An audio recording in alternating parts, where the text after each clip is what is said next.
चुनाव के बीच मुख्यमंत्री अरविंद केजरीवाल अंतरिम जमानत पर जेल से बाहर आ चुके हैं। चुनावी रोड शो करने के बाद से सीएम केजरीवाल ने अपने सभी विधायकों की बैठक बुलाई है। हालांकि ये बैठक दिल्ली के सीएम आवास पर कल यानी 12 मई को होनी है, जिसमें आपके सभी विधायकों को उपस्थित रहने के लिए कहा गया है। वहीं जेल से बाहर आने के बाद केजरीवाल की ये बैठक काफी अहम मानी जा रही है। लोकसभा चुनाव को लेकर बिहार में सियासी सरगर्मी तेज हो चुकी है। एक तरफ एनडीए के पास स्टार प्रचारकों की लंबी फौज है, तो दूसरी तरफ तेजस्वी यादव ने अकेले ही महागठबंधन से मोर्चा संभाल रखा है। जहां तेजस्वी लगातार रोजगार, महंगाई जैसे मुद्दे को उठाकर मोदी सरकार को घेरने की कोशिश कर रहे हैं। दक्षिण कश्मीर के पुलवामा में सीआरपीसी की धारा 144 लगा दी गई है, जिसे लेकर पीडीपी प्रमुख महबूबा मुफ्ती ने आरोप लगाते हुए कहा कि अधिकारियों ने पुलवामा जिले में धारा 144 लगा दी है, जबकि इलाके में ऐसा कभी नहीं हुआ है। हालांकि ये क्षेत्र अनंतनाग राजौरी के अंतर्गत आता है। अनंतनाग राजौरी सीट से महबूबा मुफ्ती चुनाव लड़ रही हैं। आने वाली 25 तारीख को इसी सीट पर संसदीय चुनाव होना है। उत्तराखंड के मुख्यमंत्री पुष्कर सिंह धामी ने यूपी के बहराइच जिले में एक जनसभा को संबोधित किया। इस दौरान पुष्कर सिंह धामी ने सीएम केजरीवाल के जेल से बाहर आने पर आप पर निशाना साधते हुए कहा कि भाजपा चुनाव में भारी बहुमत से जीतेगी।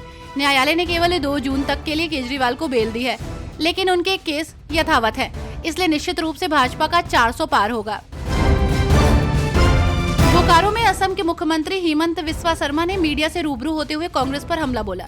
उन्होंने कहा कि पूरे देश में नरेंद्र मोदी चुनाव लड़ रहे हैं।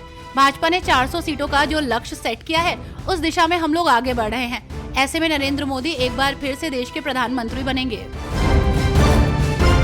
लोकसभा चुनाव को लेकर गुजरात की दाहोद लोकसभा सीट के एक बूथ पर पुनः मतदान कराया जा रहा है। गौरतलब है कि इस बूथ पर 7 मई को हुए मतदान के दौरान एक व्यक्ति ने मतदान की लाइव स्ट्रीमिंग कर ली थी, जिसके चलते चुनाव आयोग ने मतदान को रद्द करते हुए इसी बूथ पर पुनर्मतदान कराने के आदेश दिए थे। इसी आदेश के चलते ये पुनर्मतदान जारी है। पश्चिम दिल्ली लोकसभा सीट पर इस बार मुकाबले में भाजपा प्रत्याशी कमलजीत सहरावत और आप कांग्रेस गठबंधन से महाबल मिश्रा के बीच सीधी टक्कर है। प्रचार के दौरान दोनों अपने कार्य गिनाने के साथ ही दिल्ली के विकास की, भविष्य की योजना भी बता रहे हैं। महाबल खुद के बल पर केजरीवाल सरकार के कार्यों के दम पर समर्थन जुटा रहे हैं, जबकि कमलजीत दक्षिण दिल्ली निगम के विभिन्न पदों पर रहने के दौरान किए गए विकास कार्यों के साथ ही मोदी की गारंटी पर वोट मांग रहे हैं।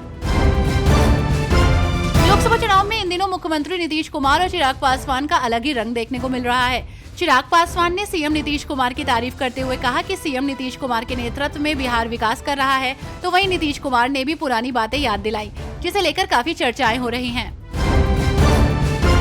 बंगाल की मुख्यमंत्री और तृणमूल कांग्रेस सुप्रीमो ममता बनर्जी ने राजभवन की एक महिला कर्मचारी से कथित छेड़खानी के मामले में राज्यपाल डॉक्टर सीवी आनंद बोस पर जोरदार हमला बोला। उन्होंने कहा कि जब तक बोस पद पर बने रहेंगे, तब तक मैं राजभवन नहीं जाऊंगी। अकाली दल के दिग्गज नेता सिकंदर सिंह मलूका की बहू और भटिंडा से भाजपा प्रत्याशी आईएएस परमपाल कौर का इस्तीफा मंजूर हो गया है। पंजाब सरकार ने इस संदर्भ में केंद्र को एनओसी भेज दी है। आपको बता दें कि परमपाल कौर ने 11 अप्रैल को भाजपा ज्वाइन की थी। अधिकारी पद से इस्तीफा देने के लिए परमपाल ने वीआरएस की प्रक्रिया अपनाई थी।